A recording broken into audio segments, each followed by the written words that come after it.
what happens when people who never play sports try to talk about sports, right?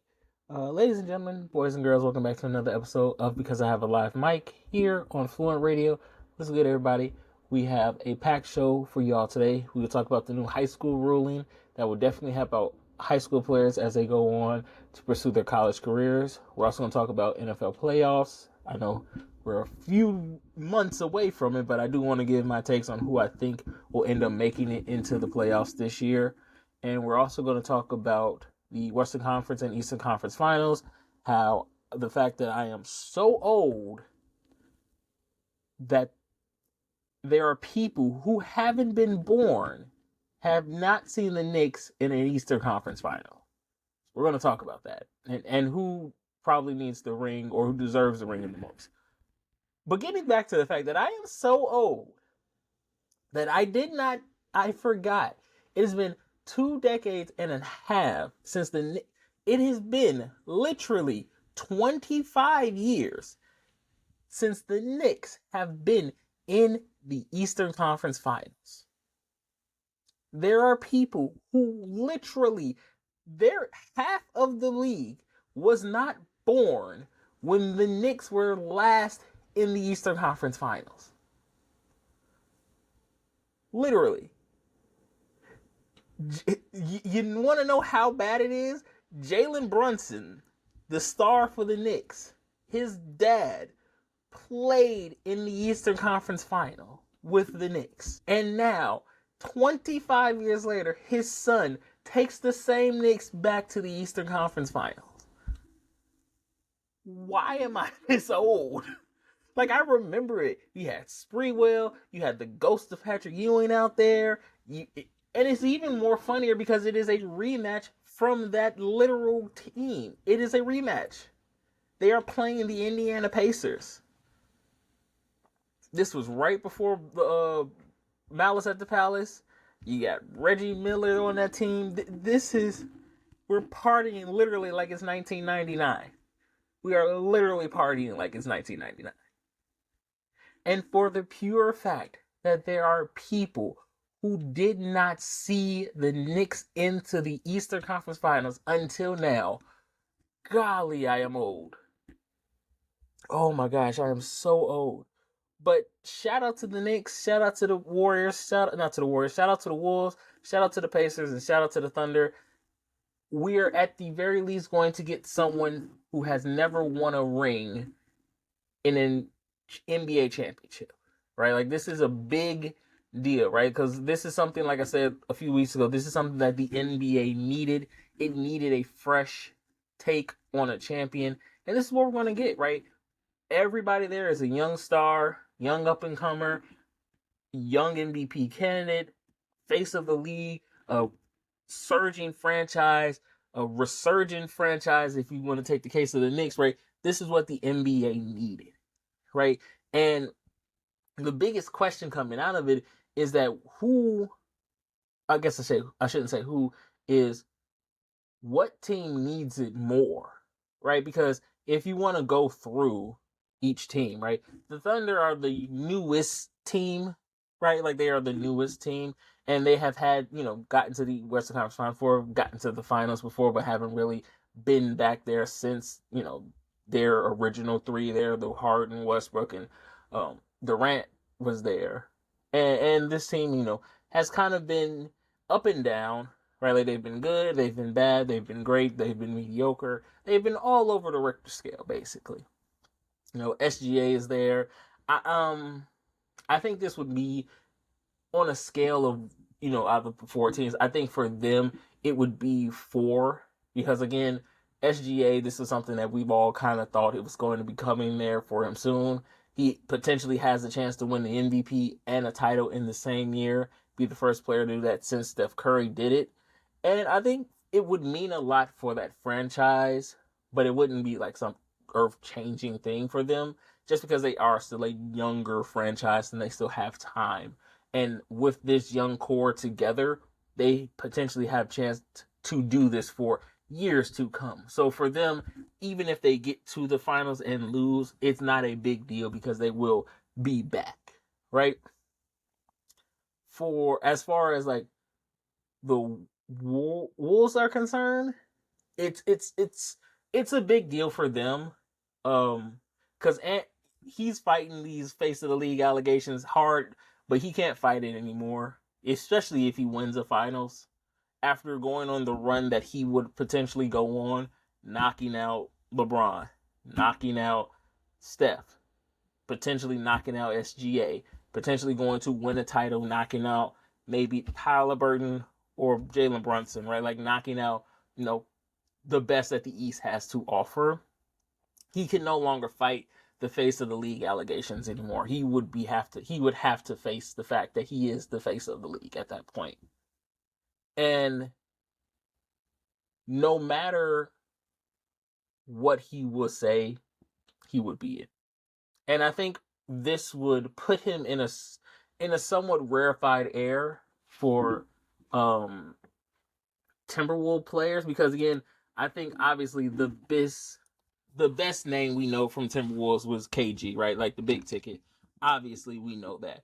But for me, this would definitely put him above them, especially if he wins it, because again, while Kevin Garnett is the most memorable Warrior, I mean, why I keep saying Warriors? I wanted it to be the Warriors. I had them going to the Western Conference Finals. Kevin Garnett is the most known Timberwolf, right? Obviously, brought an MVP there, took him to the Western Conference Finals in 2001. He is the biggest name there. But if Ant is able to get this team to a final and even to be able to win a finals, obviously I have to put him over KG because he was able to do something that Kevin Garnett was not able to do, right? And it's not just all on Ant either. Like Julius Randle, he beat the allegations that he just goes missing in the finals, right? He beat those allegations legitimately. And for him to do that, for him to be able to beat those allegations, to come up big when they needed him to come up big for him, was huge for them, right? The trade, everybody wrote him off. Everybody did not think that this trade was going to work. And for him to basically step up and close out that game 6 against the Warriors, leading everybody with 30 points, he stepped up when he needed to, and he did what he did. He did his big one on that one. And I just think, but for the Wolves, same thing kind of applies with the Thunder. They're a young team.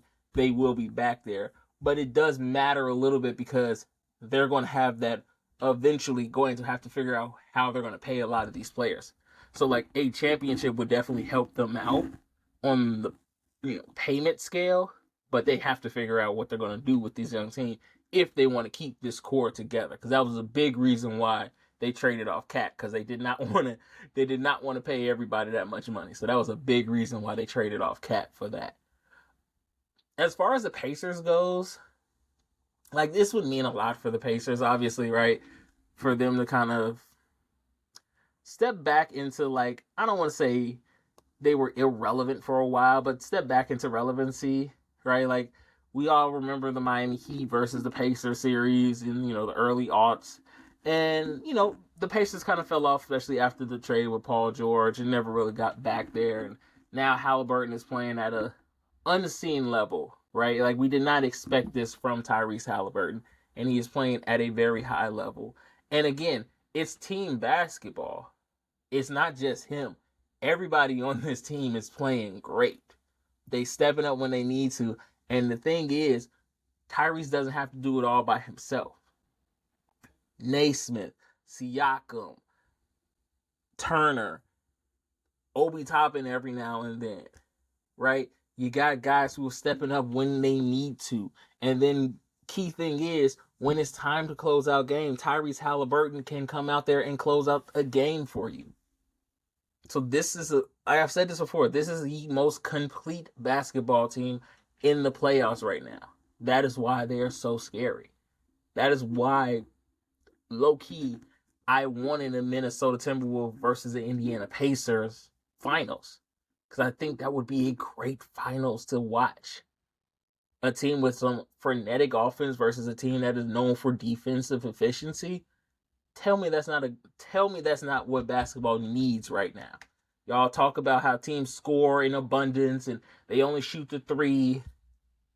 Well, now you got you got the guy who led the league in threes versus an offense that is unguardable at this point. This is very much unguardable.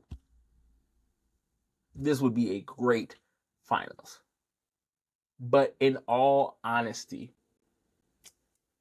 basketball is better when the Knicks are good. Basketball is better when the Knicks are good.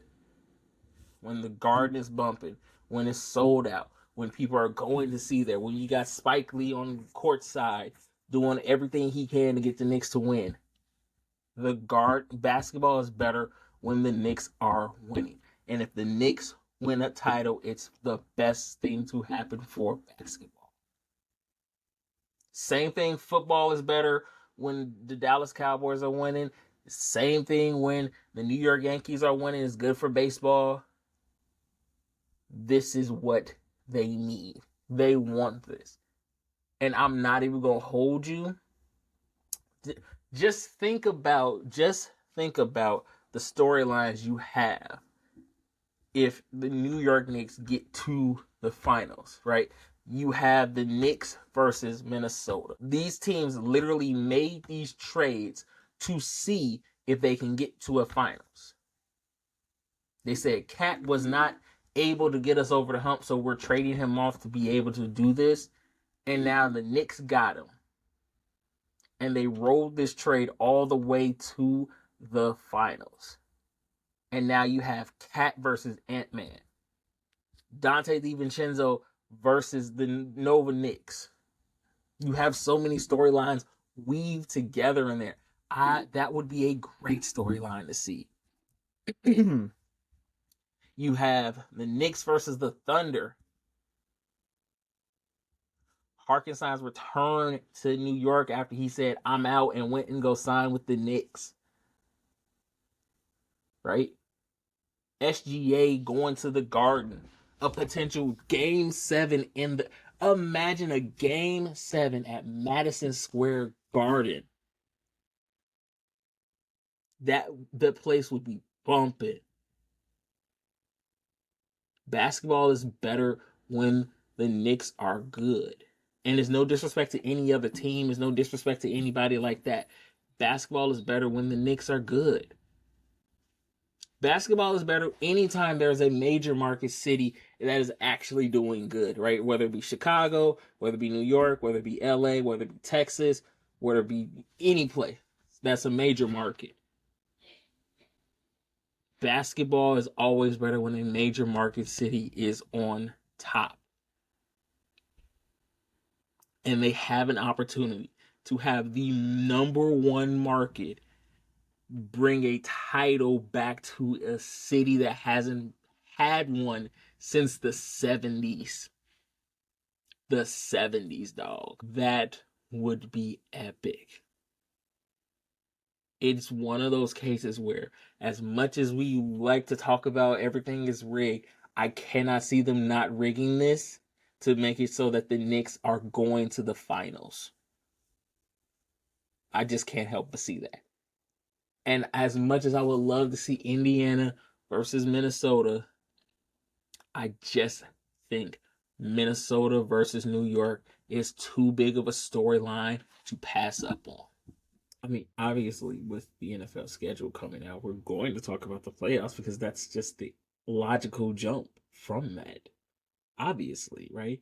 And first of all, I just like to say this. The NFL is trying to get rid of Brian Daboll. They are trying to, because to give this man, when he is fighting for his job, the toughest schedule in the NFL, they are trying to get this man fired for no apparent reason. He just is a bad head coach, but they gonna get him fired because you fighting for your life and you have the toughest schedule to go through. And now you're in the toughest division as well in football. One of the toughest divisions in football. When you have two playoff teams, one of those is a Super Bowl champion. You have the Dallas Cowboys, who, for all their critiques, do well in the regular season. And now you going out there with Dangerous and Jameis and potentially Jackson Dart. Good. He's getting fired probably about week 10, if that. He's getting fired. But we're going to talk about actual playoff teams. Right? Ain't the Giants. It definitely ain't the Giants. I love how the Giants have now become the butt of the jokes. So we're going to start with the NFC side of the ball. And obviously, I think there's no change here. Eagles are going to be the number one seed. They're the only team I know to lose guys on the defense after winning a Super Bowl and get better, right? They got younger in the secondary. They got a steel linebacker in the draft. They got better on the defensive front. Saquon Barkley is still there. Jalen Hurts is still there. The receivers are still there. This team is the only team I know who lost the Super Bowl and still are the favorites to winning. I mean, win a Super Bowl, lose key players on their defense, and still be the favorites to win it all next year for the NFC East title. But other than that, I don't see a team that, in my opinion, is close enough to the Eagles to warrant them not being the number one seed. I don't think it's a landslide. I think it's a fight, but I do not think any team is going to overrule the Philadelphia Eagles this year. They're going to be the number one seed, and you're going to have to go to Philly to beat them. Good luck with that too. And then I'm a little on the edge right now, little bit. I don't know what that was. The Rams are the number 2 seed for me. I think that the Rams are setting up Matthew Stafford for that last bit of rodeo. You know, that last rodeo. The last one of the last true gunslingers in the NFL. I think they're setting that up for him.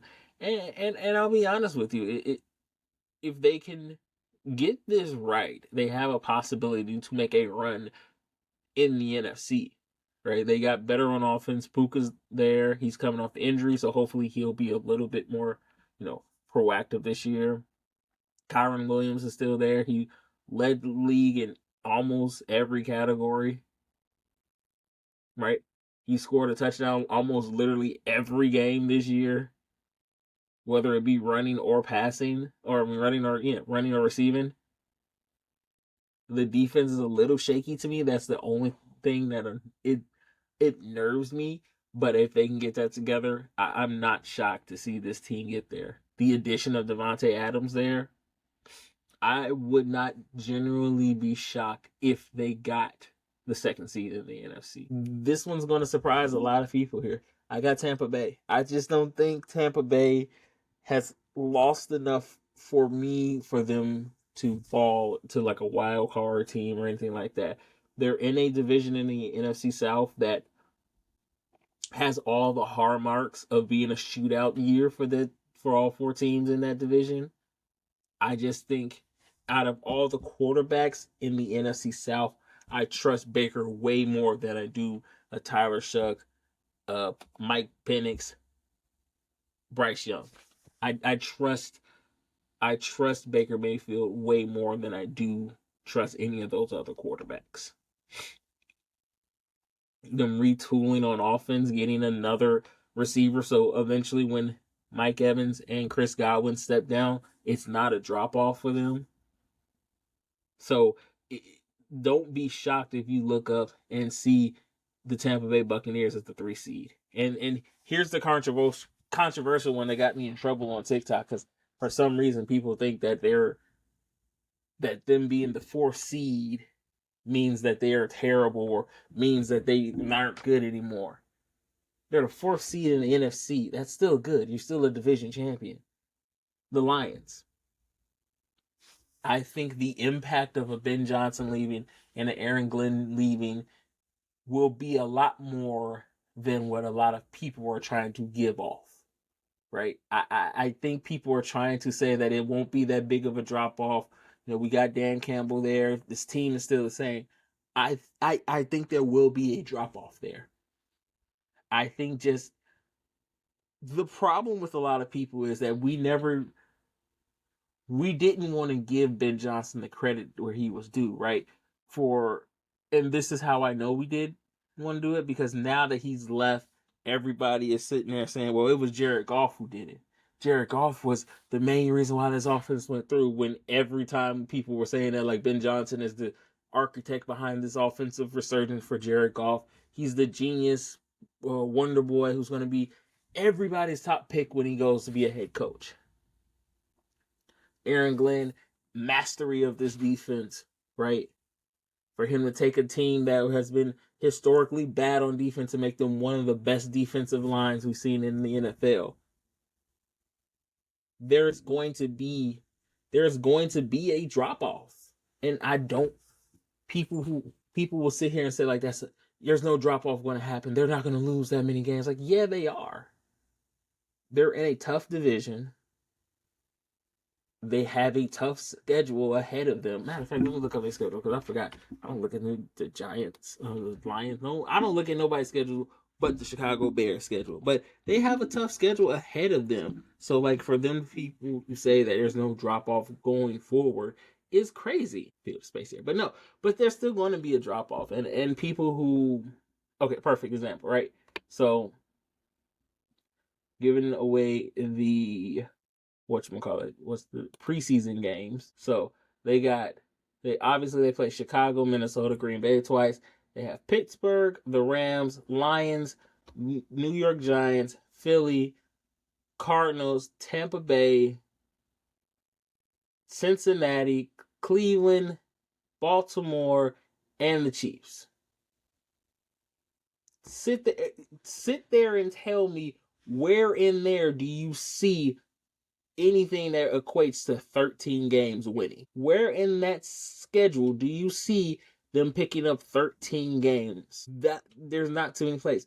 They may end up finishing maybe at best 11-6. The Lions are going to have a drop off, but they are talented enough so that way they will not fall off too far. It is not going to be where they completely fall off the face of the earth and never, get back to what they were. But for this season, at the very least, a drop off is going to happen. And as far as my wild cards for the NFC goes, I got the Panthers being the first wild card. I think Bryce Young continues his historic, second act as a starting quarterback. I think he does take off, and I do think he has a great season from beginning to end this year, right? Like, and I think he ends up grabbing that 5th seed, right? Like that playoff berth that he needs to have to kind of establish himself as a worthwhile trade for everything they traded for to get the Carolina Panthers that number 1 pick, right? Like, he was on a dangerous trajectory of being very close to a Ryan Leaf, a Jamarcus Russell type level of bust. He was on a dangerous trajectory. And now he has changed that around. All he's missing now is a playoff berth for him to truly finish the comeback story, right? He doesn't have to win a Super Bowl to finish it. I mean, it would be nice to finish the story that way, but for him just to get a playoff berth would be so much for this, not only him, but for this organization who really has not been relevant since 2015, if we're being honest. And then I have the 6th seed going to the Washington Commanders. I just don't think there will be too much of a drop off for Jaden Daniels. I know he'll probably have a little bit of a sophomore slump, but I don't see it. I don't see it affecting him too much to where they end up falling off and not making it to the playoffs. Right? I think they do slide into the playoffs over a team like a Seattle, who I think is good, but I just don't think is ready for that just yet, because I do think Jalen Milroe will end up starting before the season is out. I think they get it in over the Cardinals. It's the Cardinals. And like I said, the Saints are rebuilding, and so is Atlanta. So maybe they may end up sneaking in somehow, but I don't see it. And as far as that last seed goes, I give it to the Bears, right? I just think the Bears have. Okay, I'll say this. I hate doing this for Caleb with it just being his second season and all, but if he does not get to the playoffs, this season would be considered a failure. And it would be forever attached to him, right? Like they need to make the playoffs this year, not have a great season, not Caleb put up great numbers. They need to make it to the playoffs this year for it to be established as a success. Mostly because of the fact that a lot of it is now on Caleb Williams' shoulders because there are no more excuses. Right? I know we all know about the comments that came out that said he didn't want to come to Chicago. He wanted to go to Minnesota. He was going to go to the UFL to play a year, then come back as a free agent and gets to sign to wherever he goes. And first of all, that dropped, and I just want to say this. A lot of people expect like Chicago people to be upset that a quarterback didn't want to come to Chicago. And a lot of people were just like, nah, that sounds about right. Like that sounds about right. Because if you know anything about Chicago football, is that we do not develop a quarterback at all. And you can say whatever you want about the fact that we have a problem when it comes to the development of either talented, underused, or raw potential quarterbacks, right? Because let's look at the past, right? Let's look at the draft that everybody haunts, right? The draft that continues to haunt Bears fans in their sleep forever, right? The Patrick Mahomes draft, 2017, right? Everybody can still say is that the Bears missed out on a potential generational quarterback in Patrick Mahomes, and the Bears should have drafted him over Mitchell Trubisky. I will continue to say this, and I will say this until I am as blue in the face as I am with this shirt on. The Bears would have failed Patrick Mahomes. They would have. Patrick Mahomes would have not been what he is today if the Bears drafted him. Why? Because the Bears do not develop, cultivate, mature quarterbacks into what we saw him today.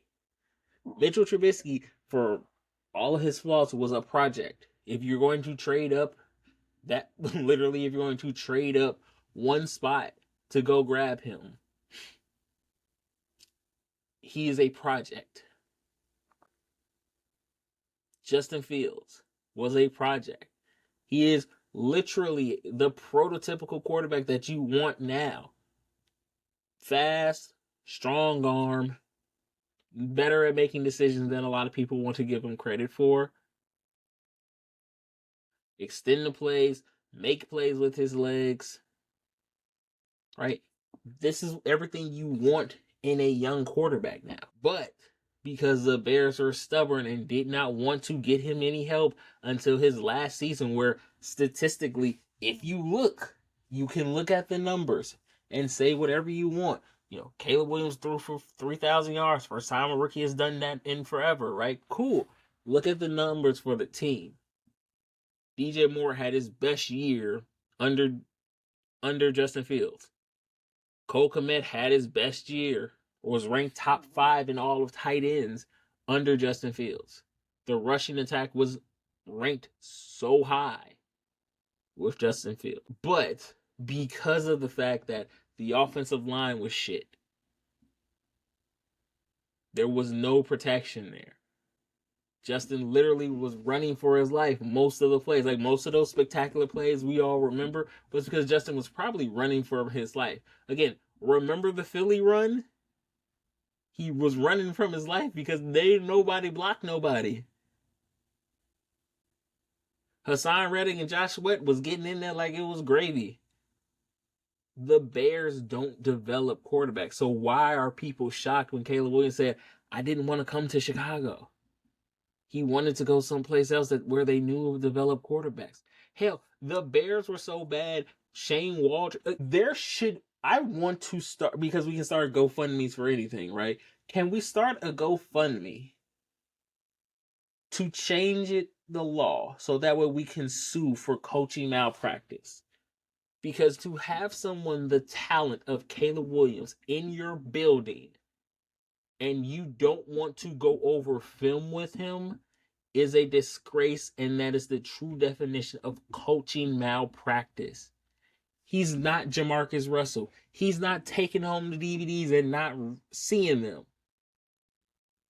He wanted to go over film. He wanted to get coached up, and they didn't do it. And for people to sit up there and say, well, Caleb should have went someplace else. Caleb should have went and exhausted all of his options to go find some way he can go and watch film and have somebody break it down. No, he shouldn't have. Coaching is your part of your job, is to coach him. So there is a difference between breaking down film from high school to college, then the college to the pros. So why in the blue hell did you all not think to, at the very least, sit down with him for his first few sessions and figure out how to help him watch film? Y'all didn't. Y'all didn't even give him the film. He was literally having to ask for the film. And then people wonder why he didn't want to come to Chicago in the first place. So yes, this is a big ass year for Caleb Williams. Because if he does not succeed, if he doesn't get to the playoffs this year, if he doesn't have a great year, we will start labeling him as a bust. We would. Especially if Jalen Daniels have another great year. If he has another great year, and guess what? They play each other again. This is going to be a nice little rivalry going forward. But they play each other again. There is no way on God's green earth that Caleb Williams and Jaden Daniels should not be the new Tom Brady versus Peyton Manning. There is no reason why it shouldn't be like that. But it will be, because if Caleb does not succeed this year, he will be labeled as a bust. He will be labeled as somebody that once again had tremendous talent coming into the Chicago Bears locker room and was failed. Utterly failed by his coaching staff, by his organization, and by us. Because we did not put the pressure on this organization to be like, listen, y'all need to figure out how we can get a quarterback here, draft him, and cultivate him, so that way we don't have to keep going through this cycle over and over again. So, with all that being said, I do think the Bears have the capability of sliding into the last playoff spot. They have, by the way, they have the second toughest schedule in the NFL, right? We got the AFC North. Obviously, we got the NFC North, and we got the NFC East. So we have a very tough schedule ahead of us. I can see 9 wins in there somewhere, and that should be enough to slide into that last playoff spot.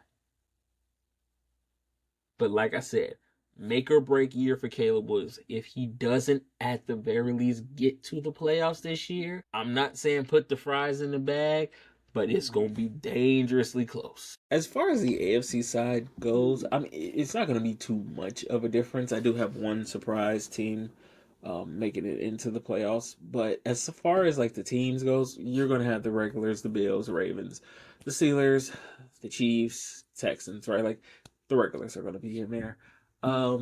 As far as like the seeding goes for them, obviously I think the Bills are going to be the number 1 seed this year. I think they have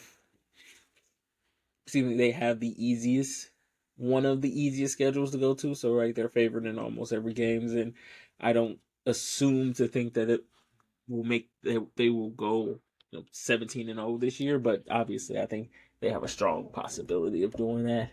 But yeah, they're going to be the number one seed. I think it's going to be a little bit of a grind because once again, no help for Josh Allen. He's going to have to do a lot of that on his own.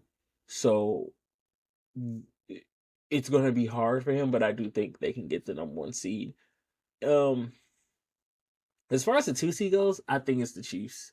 A retooled offense, a pissed off Patrick Mahomes, a pissed off Kelsey, Andy Reid getting back there, Rashee Rice coming back, Xavier Worthy coming back, retooled offensive line. Yeah, the Chiefs are going to be demons next year. I don't think they'll be better than the Bills, but they are going to be out and out demons next year. Like, legitimately. So, they will definitely lock up the 2nd seed, if not challenge the Bills for the 1st seed. As far as 3 and 4 go, these two are interchangeable because it's the Texans and it's the Ravens. They're interchangeables. Like the Texans can be 3, the Ravens can be 4. I right now have the Ravens at 3, the Texans at 4. I just think the Texans are not built right now to be a true challenge for anyone in the AFC right now. Like they're still patchwork together offensive line. We need to see what CJ Stroud does.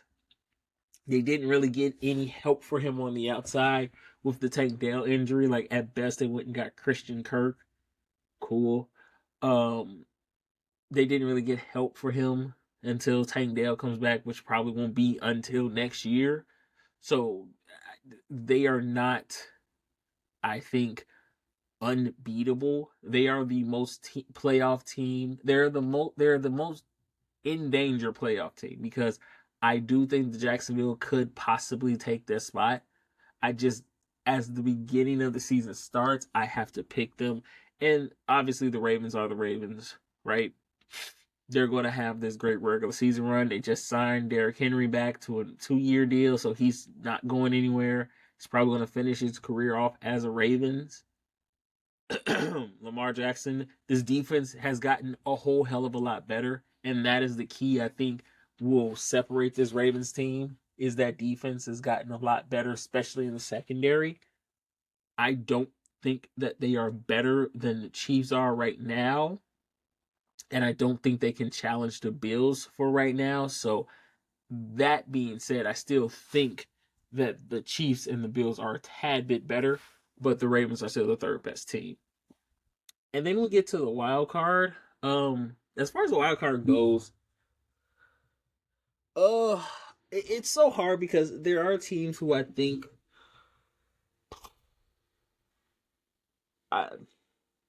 there are teams in there that right now could probably bump it, but I do not think, as far as the first 2 wildcard seeds goes, I don't see any 2 other teams getting past them. The first team is arguably the Broncos. They are my pick to win the AFC West title, right? Like, they are my pick. I don't think it will happen, but that's why they call it a dark horse pick to begin with. But I can see it happening, right? But right now, I do have them as the number 1 wild card team. If Bo Nix can continue to be what we saw him be this season, they can get back to the playoffs. A 2-year playoff berth is nothing to scoff at, and especially if they do eventually get him some help on the outside, this team could be potentially dangerous, right? And for me, the 6th seed is arguably the Bengals. I think they missed out on the playoffs last year. I think offensively loading themselves up to be just a very dangerous team on the offense will help them out because they're going to have to drop 40, 43 on every team just to even have a chance to win the game. So they got to do that. But I do think that this team is built to win. The only thing that scares me is that running game. Like offensively, I know like Chase, Higgins, Burrows, but that run game scares me. I just I know Chase Brown had a come out breakout kind of season last year, but outside of the defense, that run game is the biggest question mark for me. So if they can figure out what they can do with the run game, I honestly can't not see them making the playoffs this year. Obviously, defensively, we all know defense is they're going to be their Achilles heel, but I think they will be able to score enough points to kind of help that defense out enough to where if it goes into a shootout, they have the defensive presence to kind of stop them, or at the very least slow them down. To that, the fact that Chase, Burrow, Higgins will be the last people with the ball to score. So, and then here's the controversial one. Here is the controversial one. I have the Titans number 7. I generally do think the Titans could potentially slide into that last playoff wildcard spot. And it's I think Cam Moore can have a same type of year that Jaden Daniels had.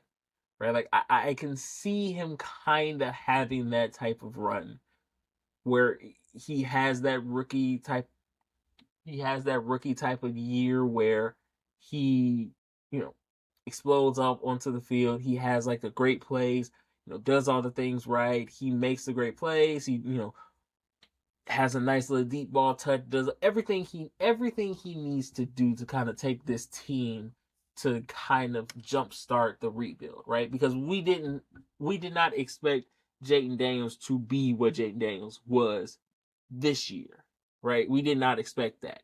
And a lot of people were just like, oh my gosh, this is one of those rookie things where it happens. Like, yeah, no, it can happen. And I do think he's in the perfect division because, like I said, the AFC South is not super strong. I can't trust Jacksonville. The Colts, I don't even know who their quarterback is going to be. I've already listed the reason why I don't think the Texans are going to be too much of a threat. So they could mess around and drop a triple-double and end up in the playoffs. Cam Moore could have one of those years where he ends up being a rookie quarterback that no one saw coming. This team is not too far off from being that level of story. So I have them over the Jaguars. I have them over the Chargers. I have them over the Raiders. I have them over Steelers. Steelers, I don't know what they are, right? I'm not, again, it's Mike Tomlin. He's probably not going to have a season below 500, but I don't think he's making the playoffs. At this point in time, I trust the Titans a tad bit more because I don't know what I have in Cam Ward yet, whereas I know what I have in a lot of other those teams I have listed off. Like, maybe I think the Raiders could possibly slide in there, and that be the team we get 3 teams from one division from. But other than that, I don't see another team that I like more than Tennessee right now. So, and this goes to something too that I want to talk about. In both NFL and NBA, because if you look at the NBA, we're going to have someone who's going to be a first-time champion, right? We look at the NFL, we've rarely had a 1-versus-1 matchup, like the number 1 seed versus the number 1 seed in the NFL. The NFL, I'll say, is going to take a little bit longer for this to happen to versus the NBA. But if you look in championship, just sports in general, the whole dynasty is dying off, right? Like if you look at it from just a sports standpoint, the dynasty era of sports is dying off, right? There are no more like teams of an era, right? You had, the 80s was the Lakers, the 90s was the Cowboys, the 2000 was the Patriots. You have, that era where you can define it, right? There is no true, like the last true definition of a dynasty in, the 2 more prominent sports were Kansas City and the Golden State Warriors.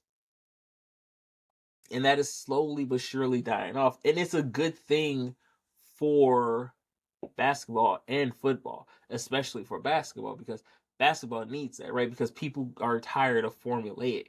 People are tired of the same, right? Like, we're tired of seeing the same teams go there and win it over and over again.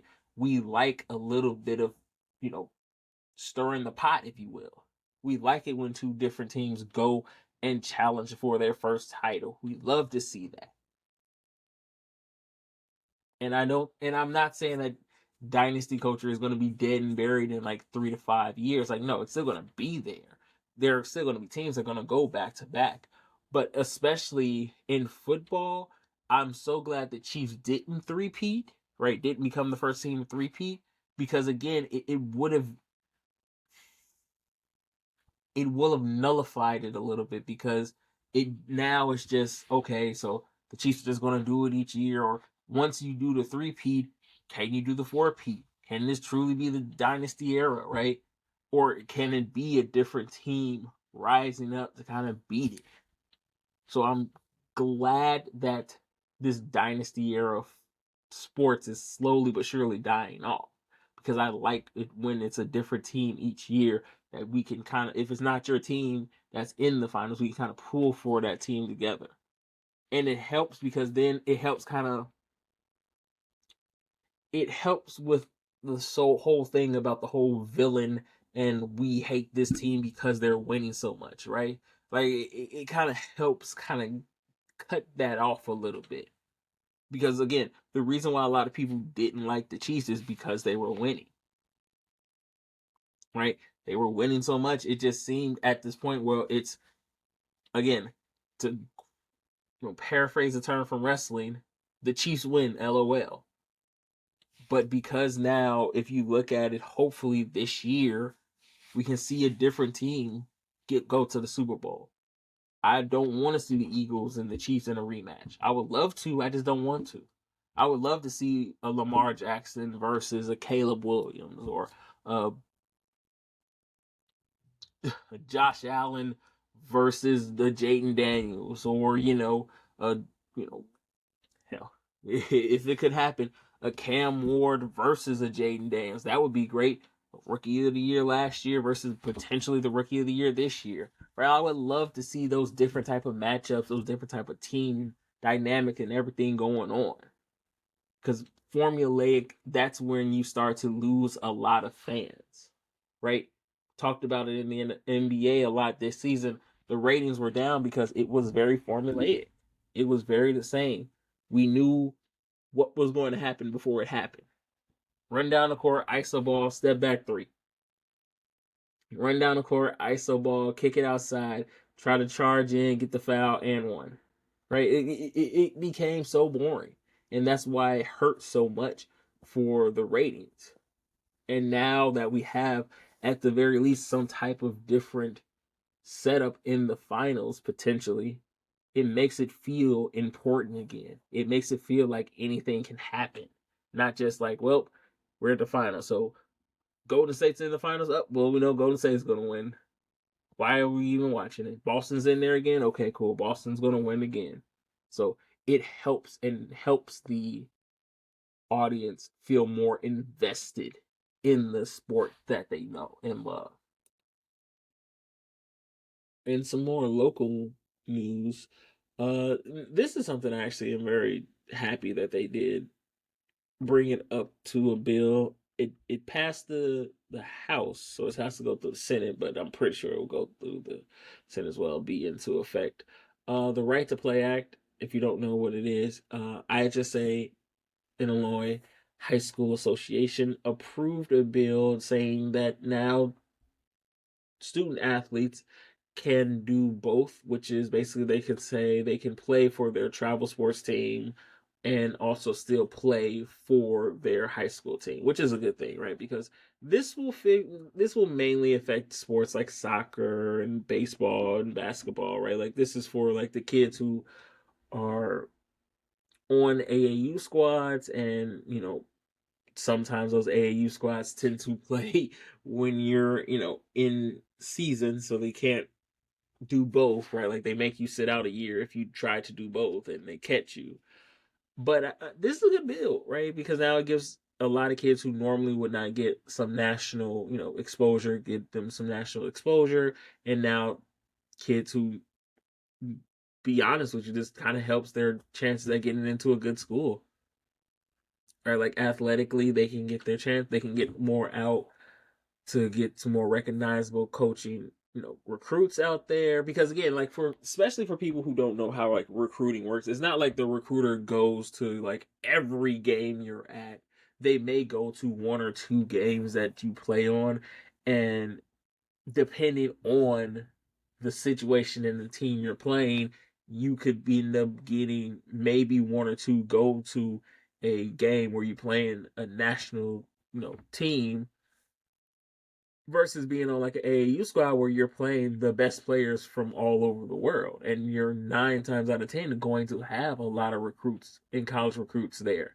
You're going to have a lot of people there with a lot of eyes on the game. So this elevates your chances of getting into a high profile school. So I think this is great. I'm happy it passed. I know it's still not in effect just yet. It's still being decided on the Senate floor, but I don't see this one not getting passed. And again, I'm happy for the kids because they definitely deserve it. Any chance they get to get higher education and go and play a sport that they love. So, and again, it helps them out too because they can get that nice NIL money deal going as well. Speaking of money and deals going on, we got to talk about this, right? Like this is some news coming out about the whole Bears trying to get a new stadium built, right? Like they got the money for it and they bought the land in Arlington Heights, but Johnson, the mayor of Chicago, has been doing everything in his power to keep the Bears in Chicago. And I'll be honest with you, if the Bears do end up moving to Arlington, first of all, it's not that big of a deal. It is legitimately not that big of a deal, guys. It's Arlington Heights. Y'all can catch a train out there. But as far as like the stadium goes and like wanting to do an enclosed stadium or wanting to do a dome, um, it's time, right? I know again, Soldier Field has all the history surrounded by it. It has every bit of history surrounded by it.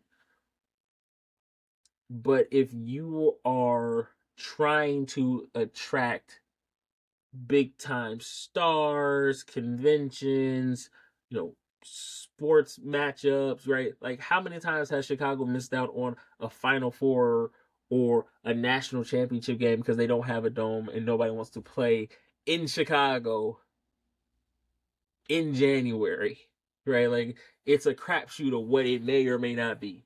It may be warm, it may be cold, it may be snowing, it may be raining. You never know.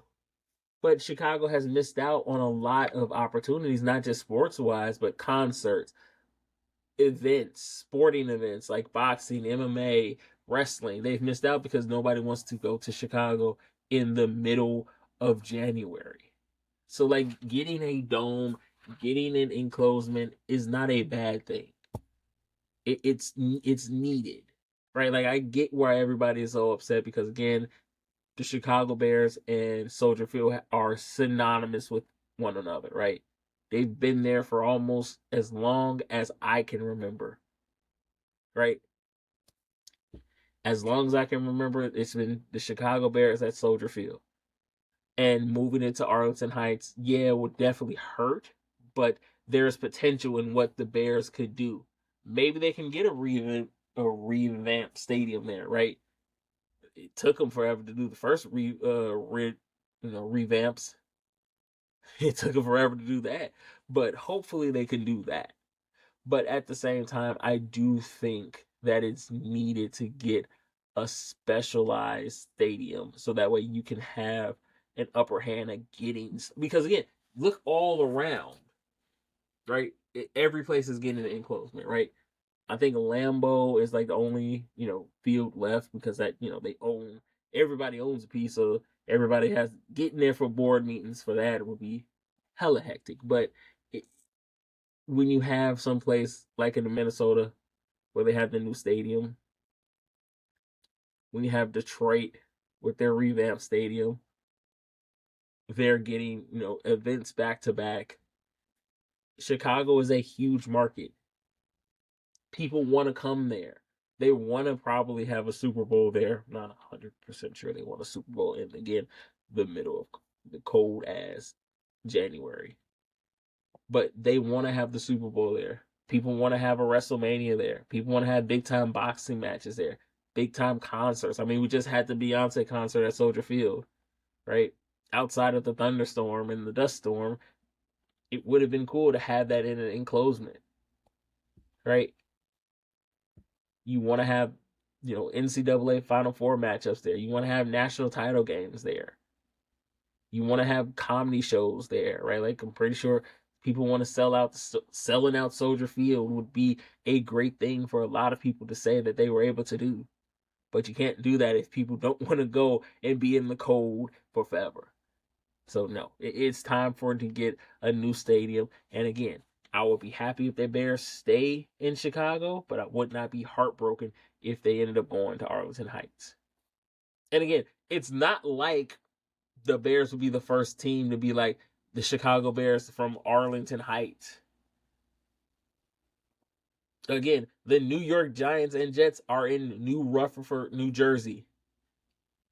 I'm pretty sure it's okay. I'm pretty sure they'll be fine if they move to Arlington Heights. Okay, so I wanted to end the show on this because I didn't want to start off with it because we started off with a lot of, downers sort of stuff the past 2 weeks, and I wanted to do something fun, right?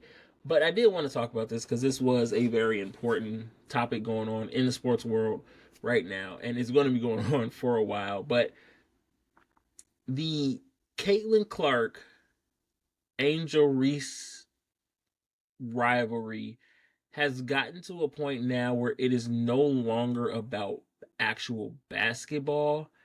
It is more about people's feelings. And in the sense of, it is hard to separate what is a basketball criticism and what is a we don't like her because she doesn't, fit the mold of what we think a WNBA player should be. And that is the problem, right? Like, we cannot parse the two, because if you want to criticize Angel Reese on her basketball skill, that is fine. If you want to sit up there and talk about she only grabs her own rebounds, that's fine. If you want to talk about her field goal percentage or how she carries herself on the field, on the court, that's fine. But the problem is, we can't have that conversation because a lot of you, and I'm not even going to say it's just some of them, no, a lot of you want to take it to a place where it doesn't need to go. When the WNBA has to come out and say, hey, stop saying racist shit towards our players, that's how you know it's going to a place where it shouldn't have to go. Angel Reese has gotten attacked for being on the cover of a Sports Illustrated magazine. This is not the show to have that conversation, but if we have to have a conversation about consent and where and when you should try to holla at a woman, we'll have that. That's a different show. But Angel Reese has been unjustifiably attacked ever since that came in college, where she did the John Cena in front of Caitlin Clark's face. Then, after finishing up, pointed at her ring finger and said, "Crown me." Ever since then, Caitlin Clark has somewhat been coddled, in my opinion.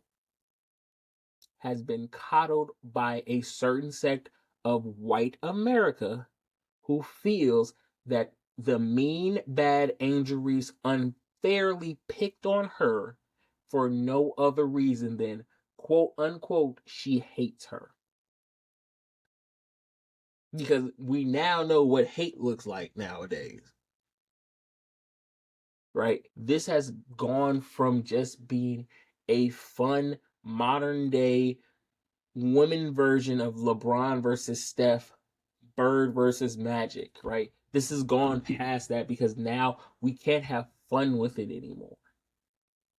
We can't have a fun comparison of it's like 10 years down the line, how are their careers going to shape up? We can't have that anymore because y'all don't know how to have fun with it. Because a lot of times, a lot of it comes from the fact that a lot of y'all never played a competitive sport in your life. A lot of y'all never did. And it tells. Was the foul that Caitlin Clark did on Angel Reese a flagrant foul? No. Was it a hard foul? Yeah. Was it a smart foul? Yeah. Was it a basketball play? Yeah. Give up 2 points or put her at the free throw line and make her get them. Smart basketball play. Angel Reese said that. But because of the fact of the history that these two have, instead of it just being a good hard foul, it's so much more than this. Angel Reese hates Caitlin Clark. Caitlin Clark is so much better than her, and blase, blase, blase, blase. I will say this right now. The best player in the WNBA is Angel Wilson. The most important player in the WNBA is Caitlin Clark. And the most talked about player in the WNBA is Angel Reese. Those are the three pillars that they need to continue to make the WNBA strive to being better. If they don't have those three pillars, they're not going anywhere. Because Angel Wilson has the basketball side locked up. Caitlin Clark is the most important because she is the most valued member of the WNBA roster right now. Angel Reese is the most polarized, talked about figure in that sport. All of those key figures need to go together for this to work. But because of the fact that y'all cannot just act like normal human beings, when the WNBA has to come out to make a statement and saying, stop saying racist shit to our players, y'all made it not cool to even be able to have fun with this rivalry. Y'all did. When you have a grown-ass man and Robert Griffin III coming up there talking about how Angel Reese hates Caitlin Clark so much. You can see it every time they play. She utterly hates her. Since when now we can understand what hate looks like for off rip? Like, RG3 always says something so wild and wilding out, but then when someone ever corrects him on it, you can't attack me and my family. Like Ryan Clark said it best, right? Like his self-hate comes out a lot. And it's very relevant to this conversation because a lot of times when you have someone trying to defend somebody else, you have to shit on somebody else to defend it. You can't just say, this is a basketball player that I like. This is one I don't like. Nope, it always has to go that step forward before clicks and views. And people love to do that because they know that they have this anonymous wall between them, which is the internet. No one's ever going to find them. They can figure it out. But the Caitlin Clark Angel Reese rivalry was supposed to be fun, a basketball thing that was going to push the WNBA into the next stage of their careers.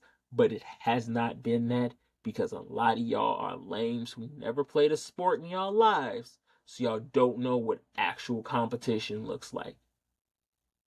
And because for some of y'all see a white woman being quote unquote attacked by a black woman.